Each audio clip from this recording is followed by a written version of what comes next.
ನಮಸ್ಕಾರ ವೀಕ್ಷಕರೇ, digital news Kannada YouTube ಚಾನಲ್ಗೆ ಸುಸ್ವಾಗತ. ಯಾರ ಸರ್ಕಾರ ಇದೆ ಗೊತ್ತಾ? ಉತ್ತರ ಪ್ರದೇಶದಲ್ಲಿ ಯಾರ ಸರ್ಕಾರ ಇದೆ ಗೊತ್ತಾ? ಎಲ್ಲೂ ಎಂದೂ ಕಾಣದಂತಹ ಇತಿಹಾಸ ಸೃಷ್ಟಿ ಮಾಡ್ತಾ ಇರುವಂತಹ ಯುಪಿ ಯೋಗಿ ಆದಿತ್ಯನಾಥ್ ಸರ್ಕಾರ ಇದೆ.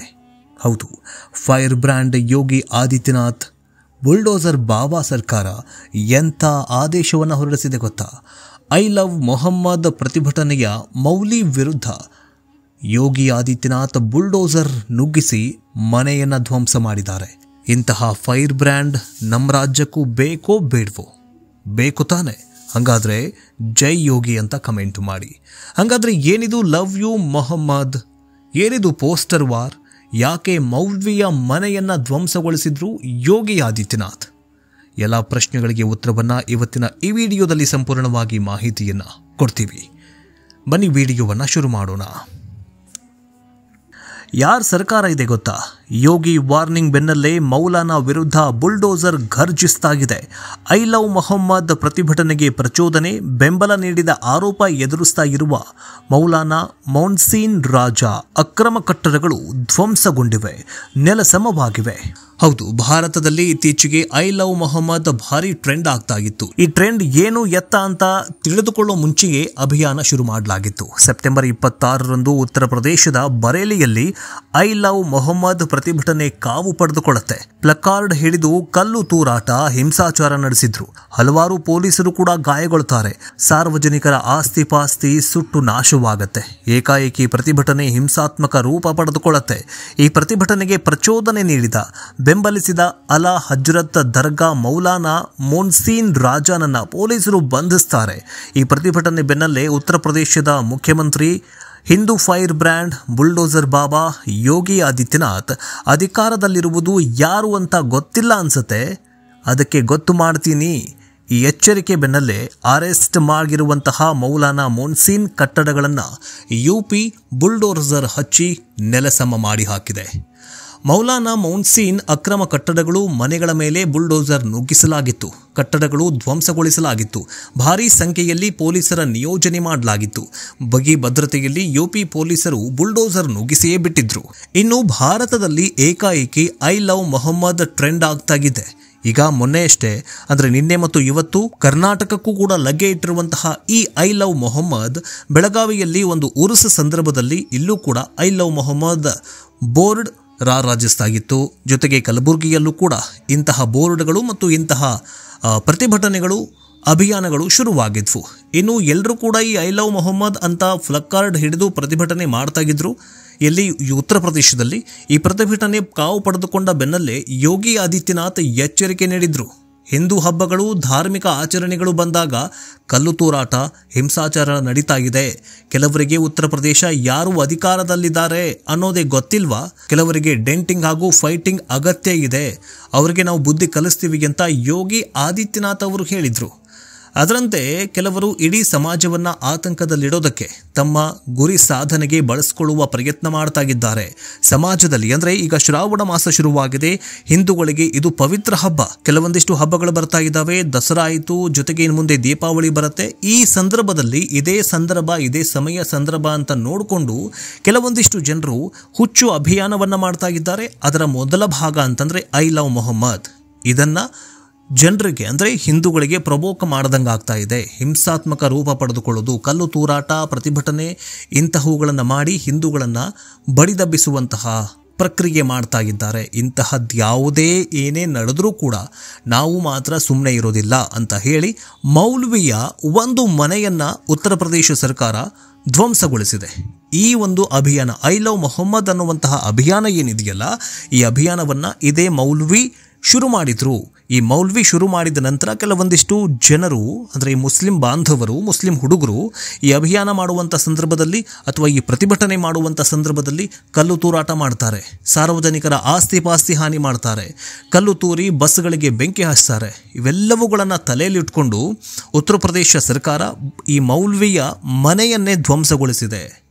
ಇದರಲ್ಲಿ ಯಾವ ತಪ್ಪಿದೆ ಹೇಳಿ? ಇಂತಹ ಸಿಎಂ, ಇಂತಹ ಮುಖ್ಯಮಂತ್ರಿ ನಮ್ಮ ಕರ್ನಾಟಕಕ್ಕೂ ಬೇಕು.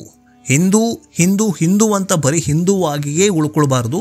ಈಗ ಈಗ ಯೋಗಿ ಆದಿತ್ಯನಾಥ್ ಅವರು ಹೇಗೆ ಅಭಿವೃದ್ಧಿಯ ಜೊತೆಗೆ ಮುಸ್ಲಿಂ ಬಾಂಧವರ ಜೊತೆಗೆ ಹೆಂಗೆ ಸರ್ಕಾರ ನಿಭಾಯಿಸ್ತಾ ಇದ್ದಾರೆ, ಯಾರು ದೇಶದ್ರೋಹಿಗಳಿದ್ದಾರೆ, ಯಾರು ನಾಡದ್ರೋಹಿಗಳಿದ್ದಾರಲ್ಲ ಅಂಥವರ ವಿರುದ್ಧ ಬುಲ್ಡೋಸರ್ ಅನ್ನು ಹತ್ತಿಸಿ ಅವರಿಗೆ ಸರಿಯಾದ ಶಿಕ್ಷೆಯನ್ನು ಕೊಡುವಂತಹ ಕೆಲಸ ಮಾಡ್ತಾ ಇದ್ದಾರೆ. ಅದಕ್ಕೆ ಅವರಿಗೆ ಹೇಳೋದು ಬುಲ್ಡೋಸರ್ ಬಾಬಾ ಅಂತ. ಇನ್ನು ಮುಸಲ್ಮಾನರು ತಮ್ಮ ಅಂಗಡಿಗಳ ಮೇಲೆ ಐ ಲವ್ ಮೊಹಮ್ಮದ್ ಫಲಕಗಳನ್ನು ಹಾಕಬೇಕು. ಹಾಗಾಗಿಯೇ ಯಾವ ಅಂಗಡಿ ಹಿಂದೂಗಳದ್ದು ಮತ್ತು ಯಾವುದು ಮುಸಲ್ಮಾನರದ್ದು ಎಂಬುದು ಸ್ಪಷ್ಟವಾಗುತ್ತೆ. ಇದರಿಂದ ಸನಾತನಿ ಹಿಂದೂಗಳು ತಮ್ಮ ಧರ್ಮ ಭಾವನೆಗೆ ಅನುಗುಣವಾಗಿ ನಿರ್ಧರಿಸಿ ಖರೀದಿಸಲು ಸಾಧ್ಯವಾಗುತ್ತದೆ. ಸನಾತನಿ ಗಿರಾಕಿಗೆ ಆಹಾರ ಪದಾರ್ಥಗಳು ಮತ್ತು ಪೂಜಾ ಸಾಮಗ್ರಿಗಳಲ್ಲಿ ಶುಚಿತ್ವದ ಬಗ್ಗೆ ಹೆಚ್ಚಿನ ಖಚಿತತೆ ದೊರೆಯುತ್ತದೆ ಅಂತ ಮಧುರಾದ ಸಂತರು ಬೇಡಿಕೊಳ್ತಾ ಇದ್ದಾರೆ. ಈ ಸಂಬಂಧ ಸಂತರು ಮುಖ್ಯಮಂತ್ರಿ ಯೋಗಿ ಆದಿತ್ಯನಾಥ್ ಅವರಿಗೂ ಕೂಡ ಪತ್ರವನ್ನ ಬರೆದಿದ್ದಾರೆ. ಶ್ರೀಕೃಷ್ಣ ಜನ್ಮಭೂಮಿ ಮಂದಿರ ಪ್ರಕರಣ ಮುಖ್ಯ ಅರ್ಜಿದಾರ ದಿನೇಶ್ ಫಲಾಹಾರಿ ಮಹಾರಾಜ್ ಅವರು ಮುಖ್ಯಮಂತ್ರಿ ಯೋಗಿ ಆದಿತ್ಯನಾಥ್ ಅವರಿಗೆ ಬರೆದ ಪತ್ರದಲ್ಲಿ ಅನೇಕ ವ್ಯಾಪಾರಿಗಳು ಹೆಸರು ಮತ್ತು ವೇಷಗಳನ್ನು ಬದಲಿಸಿ ತಮ್ಮ ನಿಜವಾದ ಗುರುತನ್ನ ಮರೆಮಾಚಿ ಹಿಂದೂ ಸಮಾಜದ ಜನರೊಂದಿಗೆ ವ್ಯಾಪಾರ ಮಾಡ್ತಾ ಇದ್ದಾರೆ ಮತ್ತು ನಂತರ ಹಿಂದೂಗಳ ವಿರುದ್ಧ ಪಿತೂರಿ ನಡೆಸ್ತಾ ಇದ್ದಾರೆ. ಹಿಂದೂಗಳ ಆಹಾರ ಸಾಮಗ್ರಿಗಳಲ್ಲಿ ಉಗುಳ್ತಾ ಇದ್ದಾರೆ.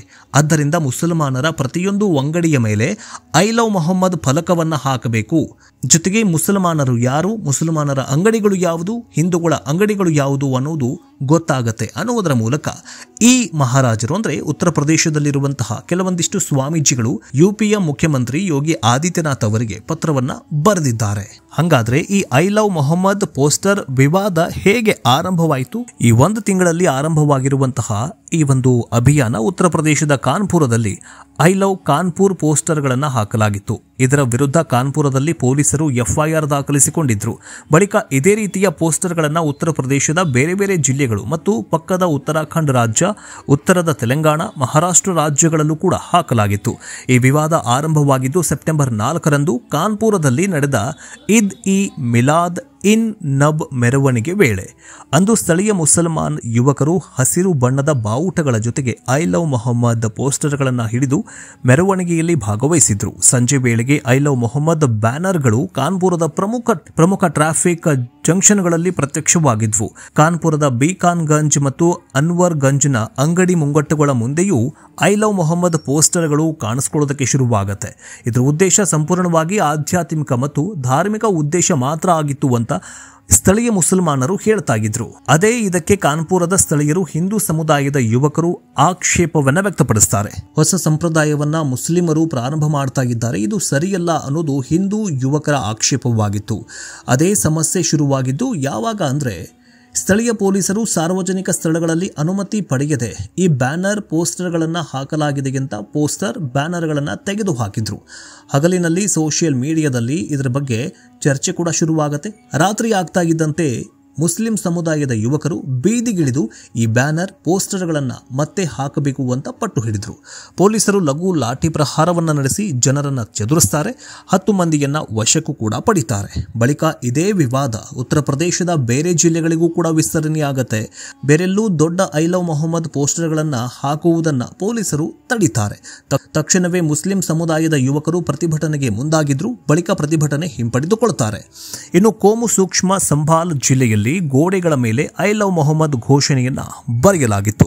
ಇದರ ಮೇಲೆ ಸ್ಥಳೀಯ ಮುನ್ಸಿಪಾಲಿಟಿ ಪೇಂಟಿಂಗ್ ಮಾಡಿ ಅಳಿಸಿ ಹಾಕಲಾಗಿತ್ತು. ಬಳಿಕ ಸ್ಥಳೀಯ ಮುಸ್ಲಿಂ ಯುವಕರು ಪೊಲೀಸ್ ಠಾಣೆಗೆ ಮುಂದೆ ಪ್ರತಿಭಟನೆ ಕೂಡ ನಡೆಸ್ತಾರೆ. ಗೋಡೆ ಮೇಲೆ ಬರಹ ಅಳಿಸಿದ್ಯಾಕ ಅಂತ ಖಂಡನೆ ಮಾಡ್ತಾರೆ.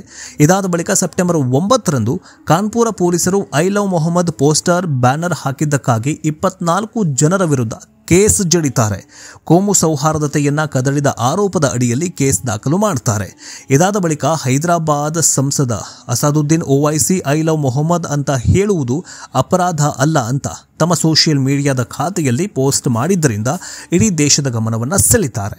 ಇದಾದ ಬಳಿಕ ವಿವಾದವು ಮಹಾರಾಷ್ಟ್ರದ ನಾಗ್ಪುರ್, ಮುಂಬೈ, ಹೈದರಾಬಾದ್, ಉತ್ತರಾಖಂಡ್ ಸೇರಿದಂತೆ ಬೇರೆ ಬೇರೆ ರಾಜ್ಯಗಳಿಗೂ ಕೂಡ ವಿಸ್ತರಣೆಯಾಗತ್ತೆ. ಈಗ ಇದೇ ವಿವಾದ ಕರ್ನಾಟಕಕ್ಕೂ ಕಾಲಿಟ್ಟಿದ್ದು ಕರ್ನಾಟಕದ ದಾವಣಗೆರೆ, ಕಲಬುರಗಿ ಮತ್ತು ಬೆಳಗಾವಿಯಲ್ಲೂ ಐ ಲವ್ ಮೊಹಮ್ಮದ್ ಪೋಸ್ಟರ್ ಬ್ಯಾನರ್ಗಳನ್ನು ಹಾಕಲಾಗಿದೆ.